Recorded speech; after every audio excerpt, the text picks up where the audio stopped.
예수님이 승천하신 날, 그 이후에 10일 정도 지나고 나서 성령이 임했습니다. 그래서 부활절 대주일은 단순히 부활절만 들어가는 게 아니라 그 안에 승천일, 그리고 성령 강림절까지 다 포함해서 성경적으로 부활절 대주일을 50일을 지녔습니다. 그러면은 여러분, 오늘은 그 뜻깊은 날이에요. 어떤 날일까요?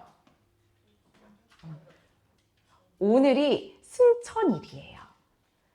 그래서 너무 중요한 날이어서 우리가 성경적으로는 기념해야 되지만 요즘 많은 교회 안에서는 부활절과 크리스마스 외에는 그 중요한 날을 기념하기도 하고 안 하기도 한다라는 거예요. 근데 우리는 개신교도들로서 우리가 승천일을 꼭 알아야 됩니다. 근데 오늘의 메시지는 이제 승천일의 메시지는 아니에요. 지금 우리가 계속해서 부활절 메시지를 이어오고 있기 때문에 2주 뒤 정도에 이제 그 승천 관련된 본문 말씀을 살펴보도록 하겠습니다.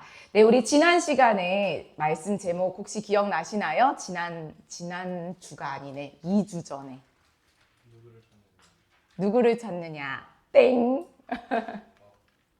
그거는 전전. 자, 보지 못하고 믿는 자들은 복되도다 하시니라 말씀을 보면서 예수님께서 부활하셨지만 옛 창조로 부활하신 게 아니라 뭘로 부활하셨다고 했어요? 새 창조로 부활하셨다고 했습니다. 그래서 하나님께서 예수님께서 부활하신 몸으로 도마에게 나타났을 때 도마가 뭐라고 고백해요? 나의 주, 나의 하나님이시니다. 이렇게 고백한 걸 볼 수 있습니다. 네, 오늘은 이어서 예수님께서 엠마오의 길에서 제자들에게 나타나시다 말씀을 보도록 하겠습니다. 자, 본문 말씀 누가복음 24장. 누가복음 24장 25절부터 27절 말씀 보도록 하겠습니다. 누가복음 24장 25절에서 27절 말씀 우리 다 함께 봉독하겠습니다. 시작.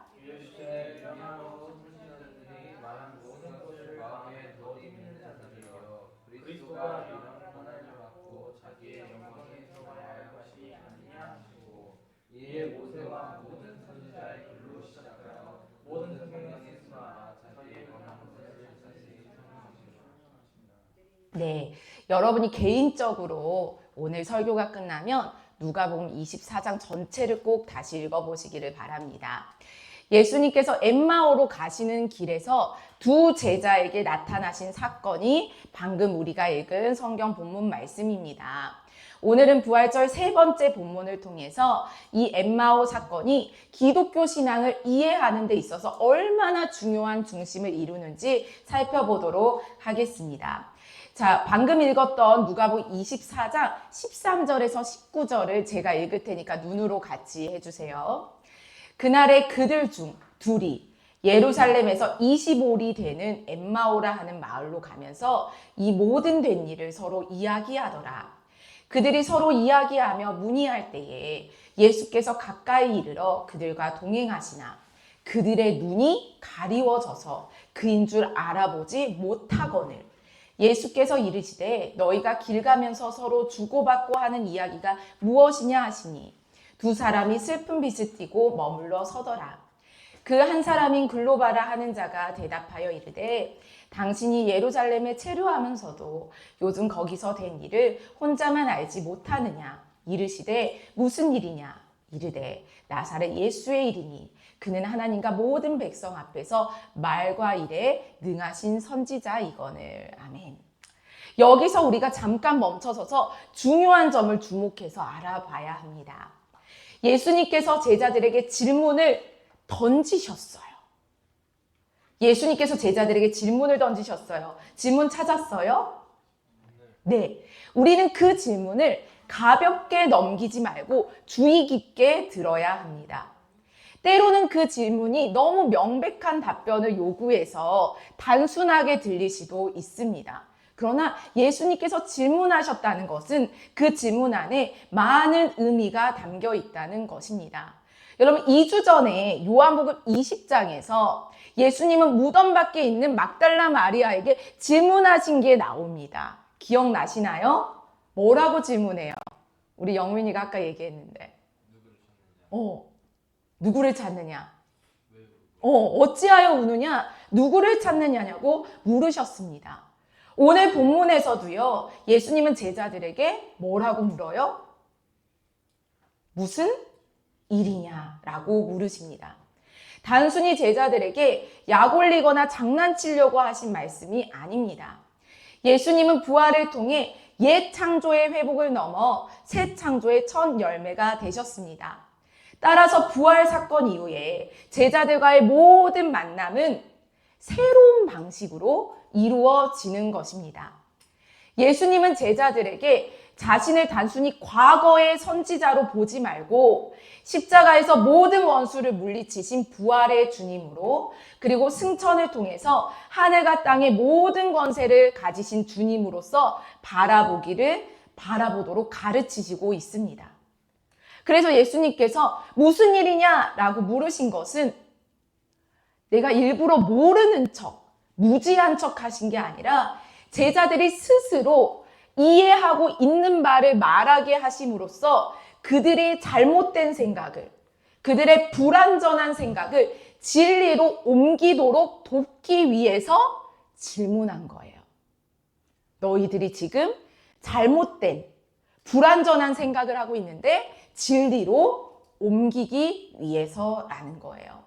그럼 제자들이 어떻게 대답했는지를 통해서 그들의 시선이 어떻게 변화되어 하는지를 우리는 배울 수 있게 됩니다. 제자들이 어떻게 대답했는지 19절을 통해서 보도록 하겠습니다. 네, 함께 읽겠습니다. 시작.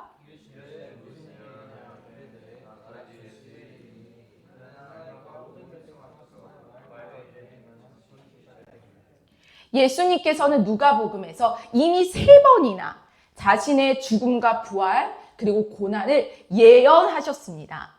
그 다음에 예수님이 유대 지도자들 앞에서 재판을 받으실 때 하신 말씀도 있습니다. 누가복음 22장 70절 보도록 하겠습니다. 누가복음 22장 70절. 유대 지도자들 앞에서 재판을 받으실 때 하신 말씀입니다. 읽겠습니다. 시작.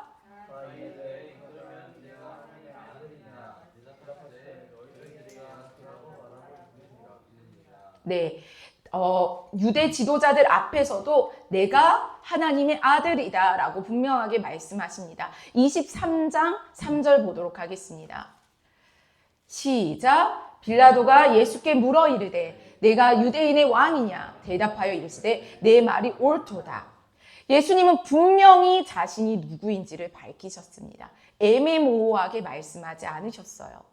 하지만 엠마오로 가던 제자들은 이 모든 말씀을 기억하지 못했습니다. 그냥 예수님을 단순히 뭐라고 표현해요? 엠마오에 간 두 제자들이? 선지자. 단지 강력한 선지자로만 이해했습니다. 아마도 신명기 18장 15절을 말씀에 염두에 두었을 것입니다. 신명기 18장 15절에는 이렇게 나와 있어요. 내 하나님 여호와께서 너희 가운데 내 형제 중에 너를 위하여 나와 같은 선지자 하나를 일으키시리니 너희는 그의 말을 들을지니라.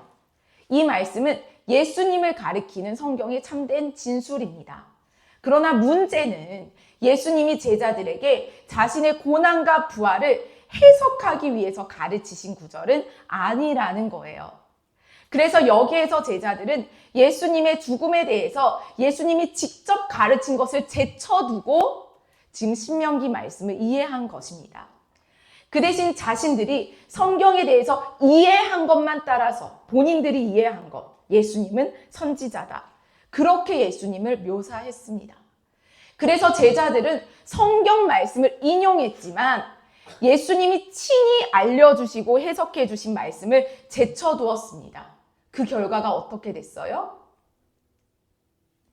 성경 말씀을 인용했지만 예수님이 직접 알려주신 것들에 유념 있게 보지 않은 결과로 결국 자신들이 이해한 방식으로만 예수님을 알게 되고 묘사합니다. 이러한 동일한 형식을 우리가 20절부터 볼 수 있습니다. 오늘 본문 말씀 누가복음 24장 20절부터 21절 보도록 하겠습니다. 우리 대제사장들과 관리들이 사형 판결에 넘겨주어 십자가에 못 박았느니라. 우리는 이 사람이 이스라엘을 속량할 자라고 바랐노라. 이뿐 아니라 이 일이 일어난 지가 사흘째요. 여러분, 여기서 바랐노라, 우리는 바랐노라 라는 표현이 중요합니다. 제자들이 바란 것은 예수님이 실제로 가르치신 것과는 전혀 달랐다는 거예요. 그들은 성경을 버린 게 아니라 성경을 붙잡고 있는데 자기 방식으로만 붙잡고 있다라는 거예요. 예수님이 직접 가르치신 고난과 부활의 의미를 받아들이지 못했기 때문에 그들의 기대와 성경의 진리가 계속해서 뭐예요? 충돌하고 있는 거예요. 결국 제자들이 염두에 두고 있었던 것은 성경은 이사야서의 말씀입니다. 이사야는요, 고난받는 종을 통해 하나님의 구속을 예언했습니다. 그러나 제자들은요, 그 고난의 의미를 이해하지 못하고 자신들의 기대와 바람 속에서 예수님을 바라보았습니다. 여러분, 이 말씀이 중요한 것은요, 오늘도 우리는 똑같은 오류를 범하고 있다는 것입니다. 우리는 성경을 버리지 않습니다. 성경을 붙잡고 있어요. 근데 누구의 방식대로요? 나의 방식대로요. 내가 바라는 예수님, 내가 바라는 기대의 예수님 상을 가지고 성경을 바라보고 있기 때문에 정작 예수님께서 자신을 나타내 보이시고자 하는 그 예수님을 우리는 알아차리지 못하고 있습니다. 제자들이 언급한 이스라엘의 구속자라는 표현은 출애굽 사건을 떠올리게 합니다. 하나님께서 애굽을 멸망시키고 이스라엘을 구원하셨던 것처럼 두 제자도 예수님께서 자신들의 원수를 단번에 멸하시고 이스라엘을 구원하기를 기대했습니다. 그리고 그들은 또한 셋째 날을 언급합니다. 예수님께서 여러 차례 강조하셨던 그 셋째 날의 의미를 제자들은 여전히 이해하지 못했습니다. 바울은 고린도전서에서 셋째 날에 다시 살아나셨다는 것을 가장 중요한 복음의 핵심으로 설명했지만 제자들은 단지 시간의 표시로만 받아들였습니다. 여러분, 이 셋째 날은요, 구약에서도 그대로 표현되고 있습니다. 한번 보겠습니다. 호세아 6장 1절에서 2절입니다. 호세아 6장 1절에서 2절입니다. 함께 봉독하겠습니다. 시작. 오라, 우리가 여호와께로 돌아가자. 여호와께서 우리를 찢으셨으나 도로 낫게 하실 것이요 우리를 치셨으나 싸매어 주실 것임이라. 여호와께서 이틀 후에 우리를 살리시며 셋째 날에 우리를 일으키시리니 우리가 그의 앞에서 살리라. 아멘. 호세아의 말씀은 본래 이스라엘을 향한 예언이지만 예수님은 자신에게 적용하셨습니다.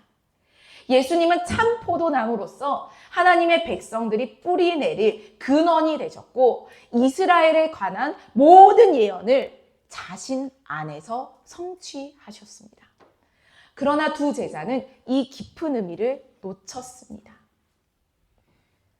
단순히 예수님이 말씀하셨을 뿐만 아니라 예수 그리스도는 구약의 모든 말씀을 성취하러 오셨기 때문에 사실 성경을 붙잡았다면 우리가 발견할 수 있었을 말씀이지요.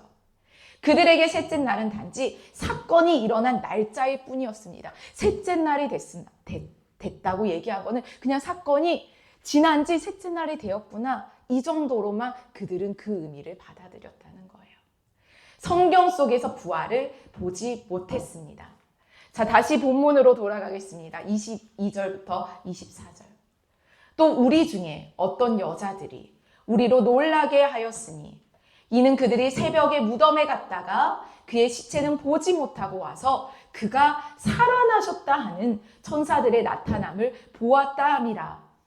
또 우리와 함께한 중에 두어 사람이 무덤에 가 과연 여자들이 말한 바와 같음을 보았으나 예수는 보지 못하였느니라 하거늘.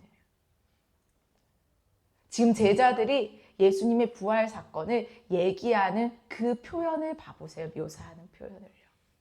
마치 전혀 예수님이 예언하지 않았던 것들이 새롭게 일어나는 것처럼, 말도 안 되는 일이 일어났던 것처럼, 근데 그게 마치 사실이 아닌 것처럼 묘사를 하고 있습니다. 오히려 부활이 사실이 아니지만 예수님이 시체에서 사라졌다는 표현으로 묘사하고 있죠. 여인들이 무덤에서 천사의 증언을 들었고 다른 제자들도 무덤을 확인했지만 예수님을 보지 못하고 증언했을 때 예수님은 위로하지 않으시고요. 오히려 엄중히 책망하십니다. 25절, 27절 말씀 읽겠습니다. 시작.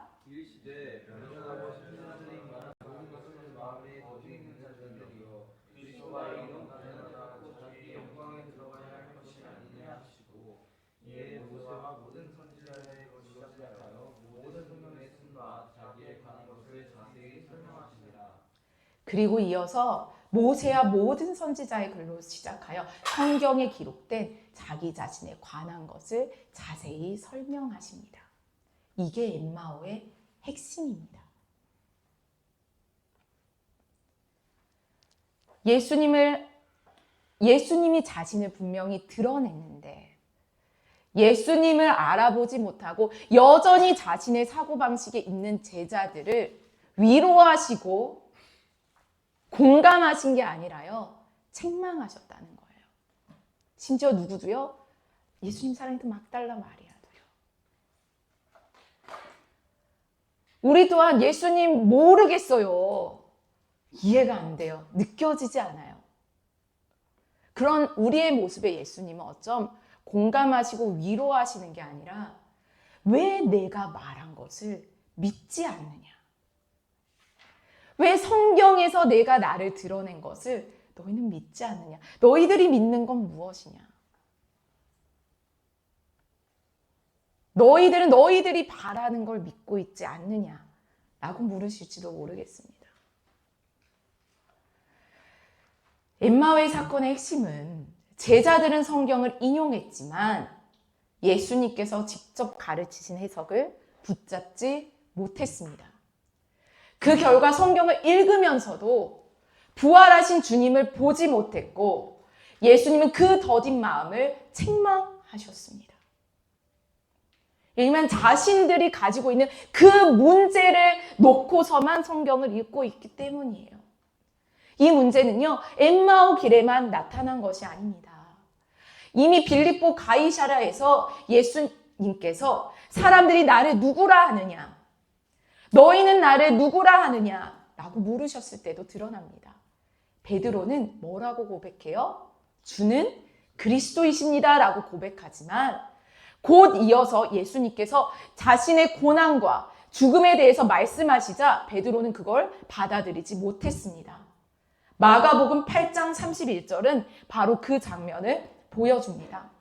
인자가 많은 고난을 받고 장로들과 대제사장들과 서기관들에게 버림받아 죽임을 당하고 사흘 만에 살아나야 할 것을 비로소 그들에게 가르치시되 베드로는 예수님께서 그리스도가 되신다는 것이 무엇을 의미하는지 직접 가르쳤고 분명히 가르쳤음에도 불구하고 베드로는 자신의 이해에 따라 반응했습니다. 예수님께서 고난과 죽음을 말씀하시자 오히려 베드로는 예수님을 꾸짖습니다. 그 결과 예수님은 뭐라 그래요? 사단아, 내 뒤로 물러가라 라고 책망하셨습니다. 이는 예수님을 따르는 자들이 그분의 가르침을 제쳐두고 자신의 생각으로 대체할 때 얼마나 심각한 잘못을 범하는지를 보여줍니다. 예수님을 따르는 자들이 예수님이 우리에게 가르치신 것을 제쳐두고 자신의 가르침으로 대체하는 것이 대체하는 것이 그토록 예수님을 나쁘게 생각하는 것이라는 거예요. 베드로도요, 주는 그리스도이십니다 라고 옳은 말을 했어요. 근데 그 뒤에 예수님께서 자신이 그리스도라면 이 고난과 이 죽음을 마땅히 겪어야 되는데 오히려 그것을 꾸짖는 걸 볼 수 있습니다. 오늘날에도 같은 문제가 반복되고 있습니다. 많은 기독교인들에게 예수님이 누구십니까? 라고 얘기하면 자신들이 바라는 말을 얘기합니다. 예수님은 저를 위로해 주시는 분이세요. 예수님은 제 문제를 해결해 주시는 분이세요. 예수님은 제게 평안을 주시는 분이세요. 그런데 예수님께서 당신의 죽음과 자기 자신의 죽음과 부활에 대해서 무엇을 직접 가르쳤습니까? 라고 묻는다면 제가 천국에 갈 수 있게 되었어요.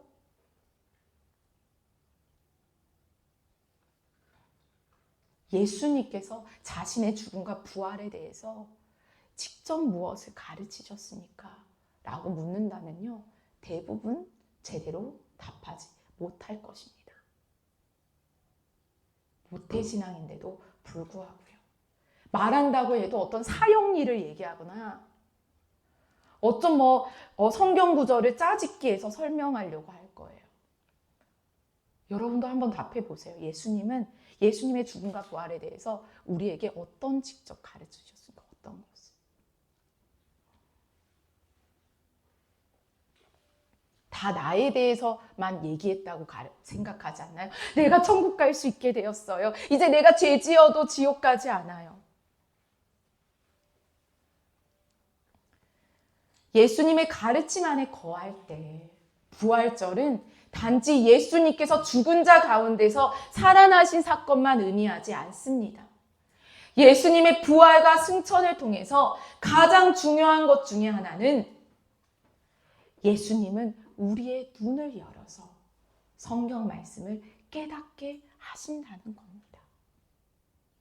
이게 엠마오 사건에서 너무 중요한 사실이에요. 예수님이 부활하시고 승천을 통해서 예수님은 우리의 어두운 눈을 여시고 비로소 그 성경 말씀을 깨닫게 하십니다. 이거는 이 땅에서뿐 아니라 천국에서도 가장 중요한 일입니다. 예수님만이 성경의 두루마리를 열고 그 의미를 밝히실 수 있는 분이십니다. 따라서 부활의 가장 중요한 의미 중에 하나는 예수님께서 우리의 눈을 열어서 성경 전체가 자신을 증언하고 있음을 깨닫게 해주신다는 것입니다.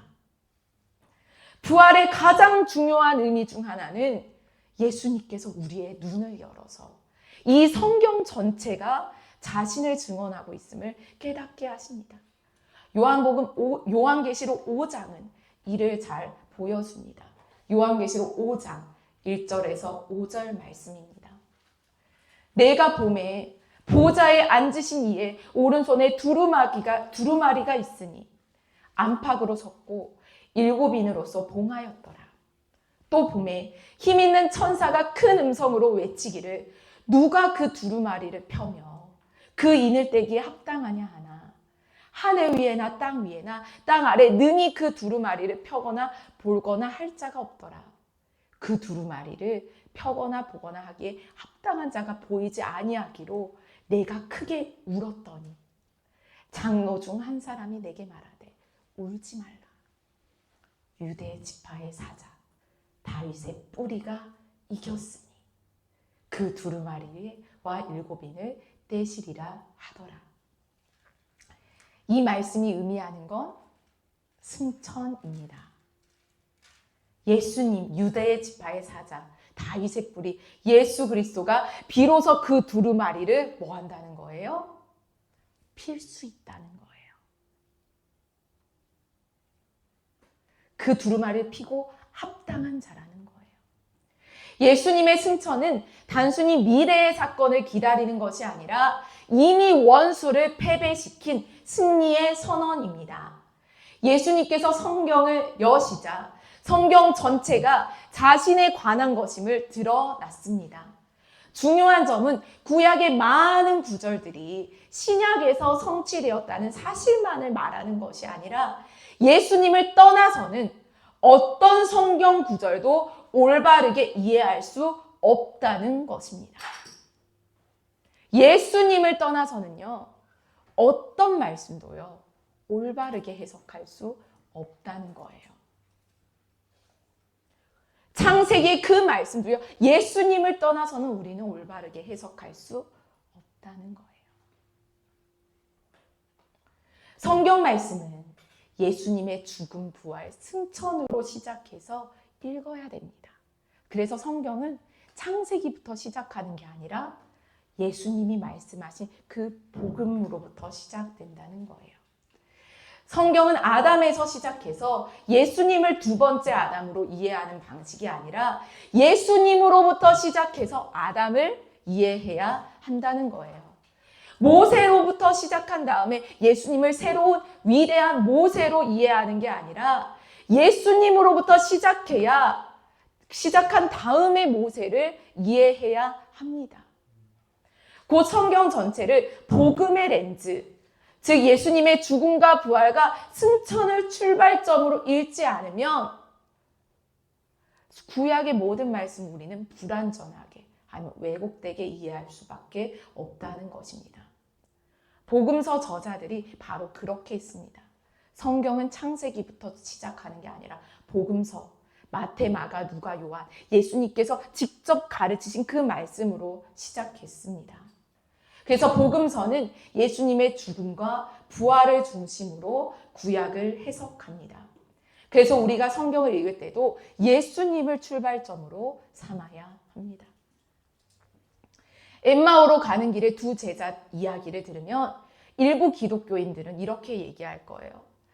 내가 그 엠마오의 길에, 내가 그곳에 있었으면 예수님의 모든 성경 속에서 당신을 드러내는 것을 직접 다 들을 수 있었을 텐데.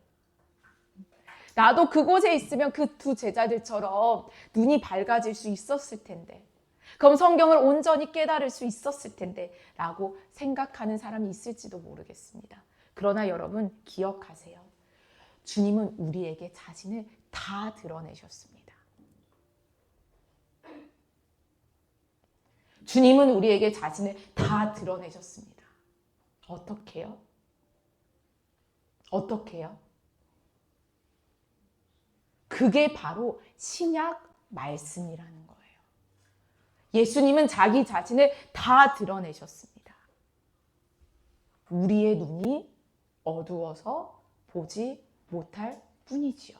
여전히 우리의 사고방식에 갇혀 있어서 그분을 보지 못할 뿐이지요. 예수님이 엠마오의 길에서 제자들에게 나누신 것이 바로 복음서의 저자들과 모든 신약의 저자들이 구약을 언급할 때마다 나누었던 내용이 것입니다. 그것이 신약 성경이며 신약 성경은 엠마오로 가는 길을 글로 쓴 것입니다. 그러면 신약 성경의 저자들은 이러한 이해를 어디서 얻었을까요? 신약 성경의 저자들은요. 바로 예수님을 통해서 얻었습니다.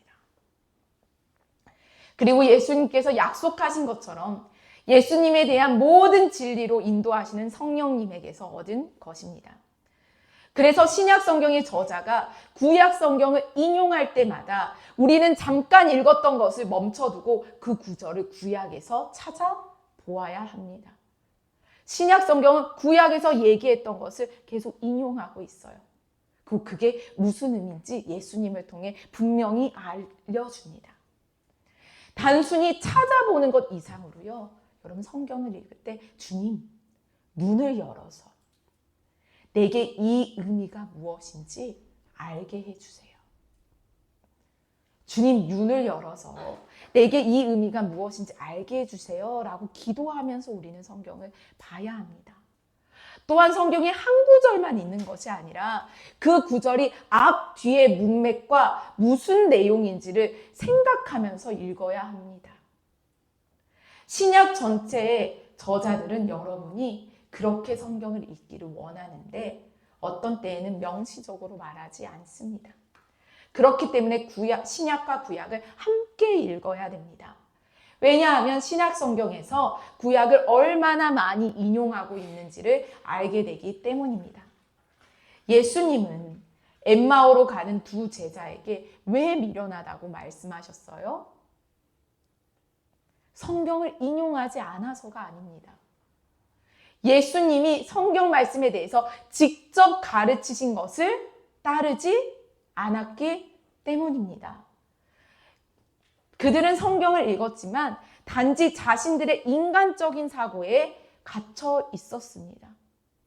그래서 뭐라 그래요? 예수님이 이스라엘을 우리를 구원할 자인 줄 알았다.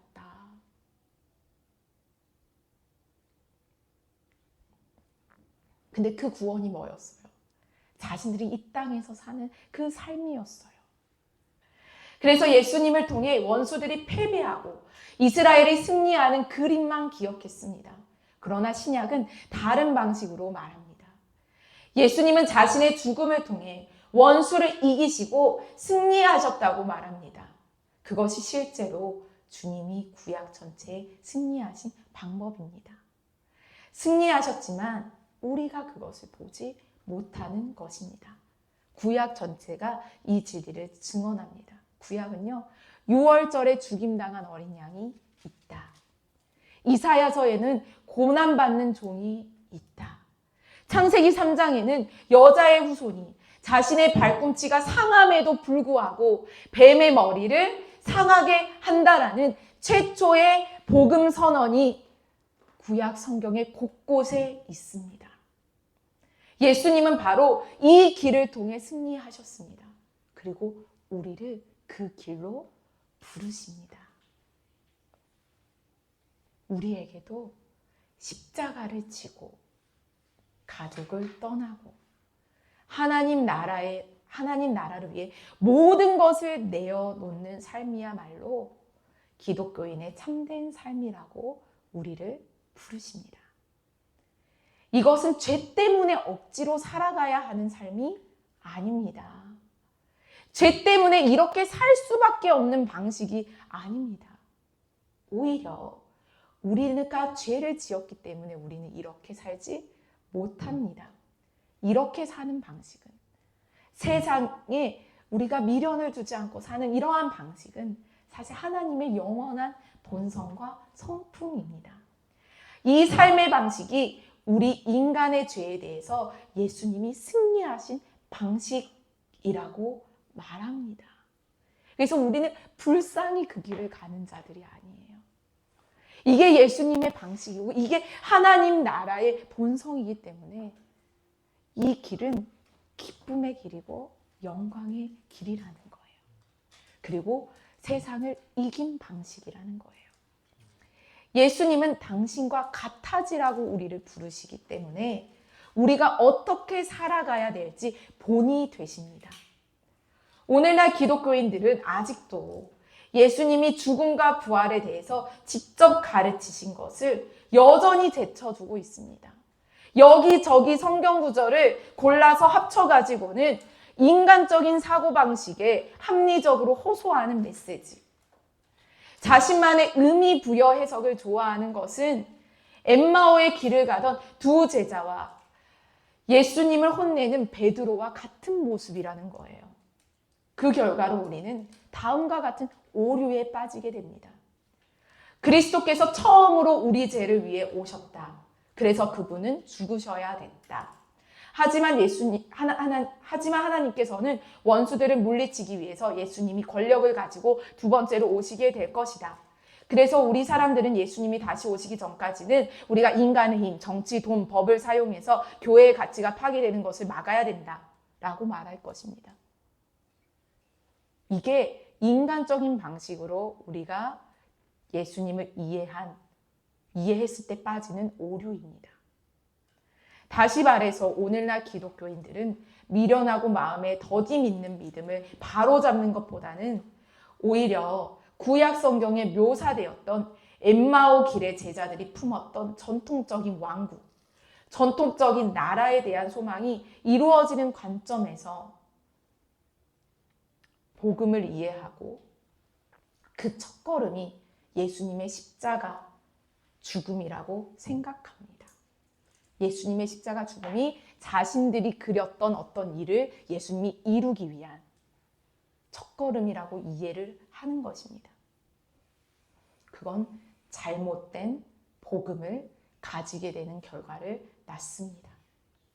그렇지만 예수님께서는 성경 말씀을 여십니다. 모든 성경을 여십니다. 모든 성경을 열으셔서 드러내시는 것이 당신의 죽음이 바로 하나님의 원수들과 우리 원수들이 패배시키는 것이라고 보여주십니다. 그렇지만 예수님은 벌써 우리한테 가르치는 것은 모든 역사의 결정적인 전투가 이미 끝났다고 가르치십니다. 모든 역사상의 결정적인 전투가 이미 끝났다고요. 요한계시록에 나오는 그 전투 있잖아요. 사단과 천사가 싸우는 이 전투는 이미 끝났어요. 왜요? 예수님이 십자가상에서 이미 끝내셨기 때문에. 그래서 요한계시록은 단순히 앞으로 나타날 미래에 대해서만 얘기하는 게 아니에요. 그래서 요한계시록을 읽으면 우리가 아마겟돈 전쟁을 준비해야 하는 것이 아니라 이미 사단은 주님으로부터 패배되었다는 사실이 드러난 것을 알 수 있습니다. 이미 패배시켰어요. 이 사단이 유일하게 남은 힘은 우리를 속이는 것밖에 할 수 없어요. 사단이 할 수 있는 건 이미 패배했어요. 그래서 사단이 할 수 있는 길을 남은 힘으로 우리를 속이는 것밖에 못해요. 우리를 어떻게 속여요? 그리스도를 알아채지 못하게. 이 세상이 영원한 것처럼. 그리고 그리스도 이 세상을 위해서, 이 세상의 어떠한 삶을 위해서 오신 것처럼 계속 사단은 우리를 속입니다.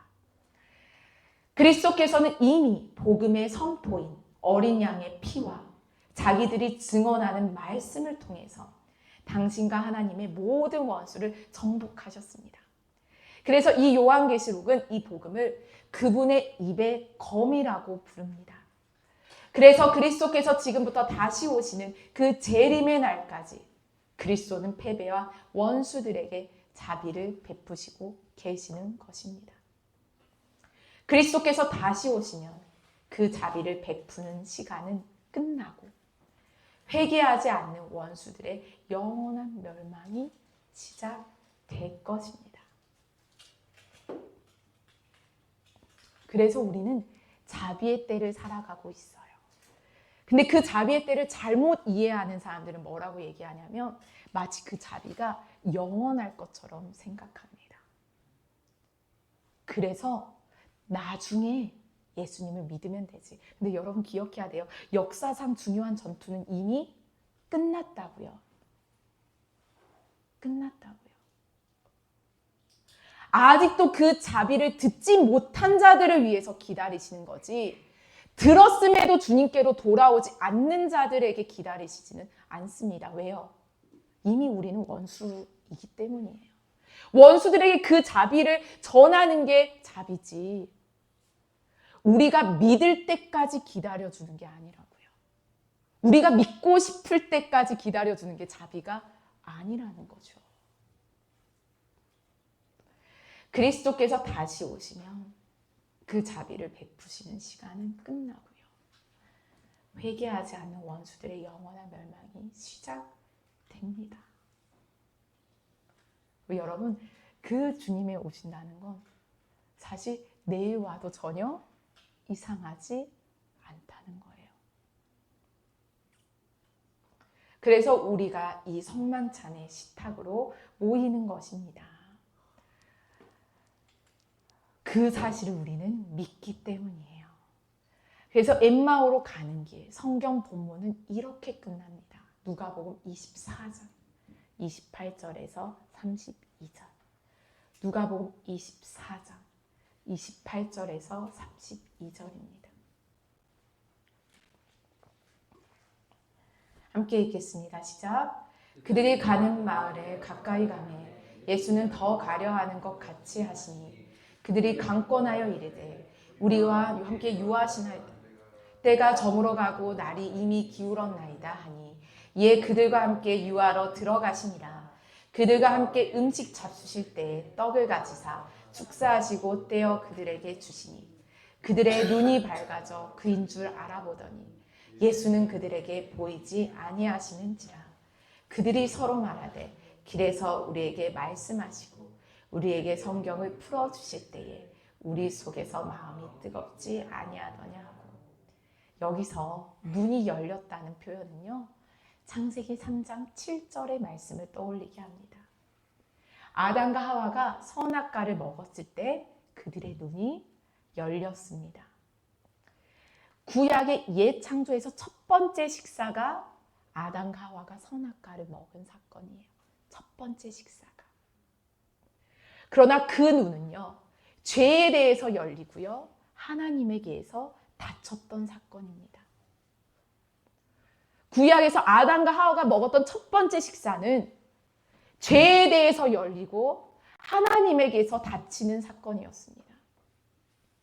반면 엠마오의 식탁은요, 새 창조의 첫 식사입니다. 예수님 부활하고 제자들과 먹은 첫 식사예요. 예수님께서 떡을 떼어 주실 때에 제자들의 눈은 죄가 아니라 예수님 자신께 열렸습니다. 그들은 부활하신 주님을 알아보았습니다.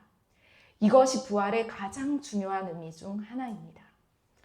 예수님은 성령을 통해서 우리의 눈을 열어서 성경을 깨닫게 하시고 모든 진리로 인도하십니다.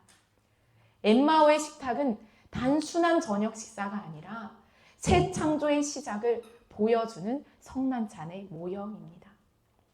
따라서 우리가 성만찬에 참여할 때마다 단지 떡과 잔을 받는 것이 아니라 부활하신 주님께서 우리의 눈을 열어서 성경 전체가 그분을 증언하고 있음을 깨닫게 하시는 사건에 참여하는 것입니다. 십자가에서 이미 모든 원수들이 패배했고 부활과 승천을 통해 그 승리가 확증되었습니다. 지금은 그리스도의 자비가 선포되는 시간이며 재림의 날에는 그 자비의 시간이 끝나고 심판이 시작될 것입니다. 그러므로 오늘날 우리에게 가장 중요한 것은 엠마오의 제자들처럼 성경을 인간적인 기대와 사고방식으로 해석하는 것이 아니라 예수님께서 직접 가르쳐 주신 죽음과 부활의 의미를 붙잡는 것입니다.